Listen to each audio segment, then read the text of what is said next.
And now, as promised, super stats from Clinton Fowler. This one blew my mind. I said, we got to talk about this at the start. Tell me exactly, using the points, how close this season is.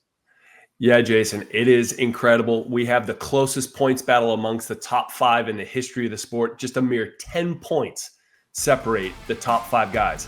And even if you go to the top 10, which are separated by 36, that's the 4th closest margin in the history of the sport. So super, super close.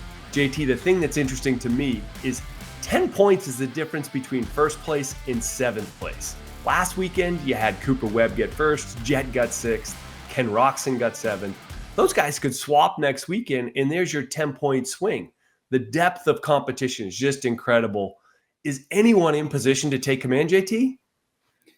I don't think so. The margins are so incredibly tight between these riders right now, and it's a very unique time because what you need to have this dynamic is everyone to be on their best form. And on top of that, you need a mix of old and young to have this much depth. You need the old guard, the Tomacks and the Webbs, and even Jason Anderson to be at their best. And then you need new guys, the Jet Lawrences and the upstarts to really be on their game and picking this thing up quickly so they can be in the mix to win.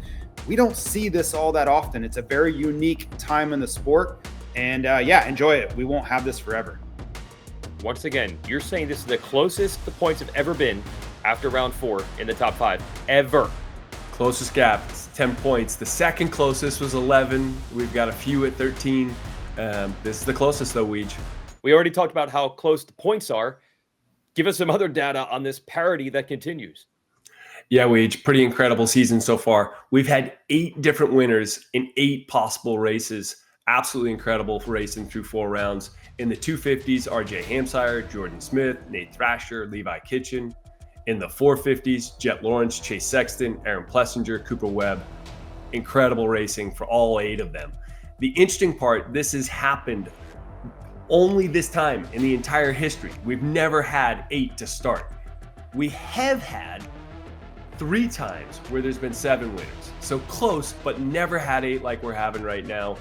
The interesting part here, JT, is these other 3 times where there was 7, very similar in that they were kind of transition years between the old and the young coming in and making changes. So in 1993, Jeremy McGrath came in as a rookie and won the championship. In 2012, Ryan Villopoto was solidifying his authority with his second championship. And then the last time was 2021, and this was after Jason Anderson, Cooper Webb, and Eli Tomac had won individual championships, and Webb got his second. So what is it about these transition years, JT, that brings parity? Well, there's just a lot of push-pull, right? The established elite, the guys like Tomac and Webb, they still think they're the guy, and they think they're going to go on to win their 3rd championship this year.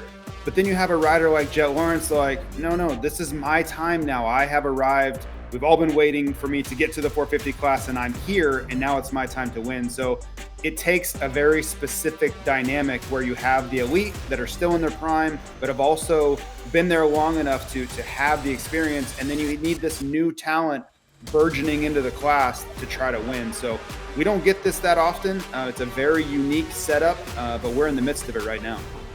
Mr. Fowler, this parity is not working in your favor. You said there would be 3 total 450 winners this year. I might have been wrong, Weege. I might have been sorely wrong. I said 3 winners, and we're 4 rounds in and got 4. JT, I think I might have missed that one just a little bit.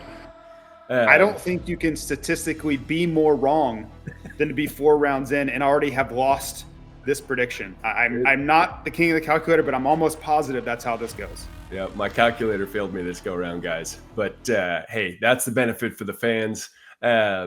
What we have had is something we've seen now 5 times in the history, which is 4 different winners in the 450s. Now, the interesting part about that 5 times, guys, 3 of them have been in the last 4 years.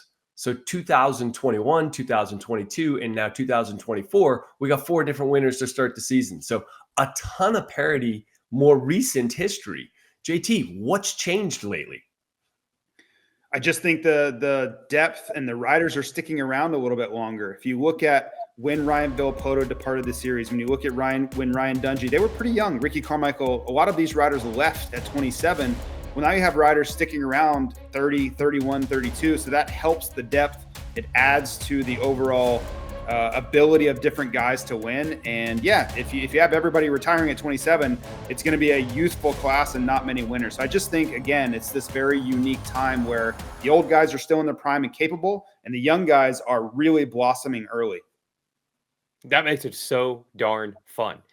Whatever side you're on, whether you're a fan of the new guys or the older guys or both or neither, we've got something for you, and there'll be more in Detroit. So keep the calculator smoking there, Clinton. I'm sure we're going to have some more crazy data coming up. This weekend, we have a live NBC show. Great timing for that, but that does mean different timing for when the races will take place. Race Day Live will start qualifying coverage at 9:30 Eastern Time Saturday morning. And then the racing starts at 3 Eastern. So this is a day race. We'll be wrapped up by 6 p.m. So 3 to 6 is your TV window. Watch us live at NBC or on Peacock. Hi, folks. Lee Diffie from NBC Sports here. If you truly enjoyed what you just watched, you can get more news, interviews, and highlights by subscribing to the Motorsports on NBC YouTube page. You can get it all. So go for it.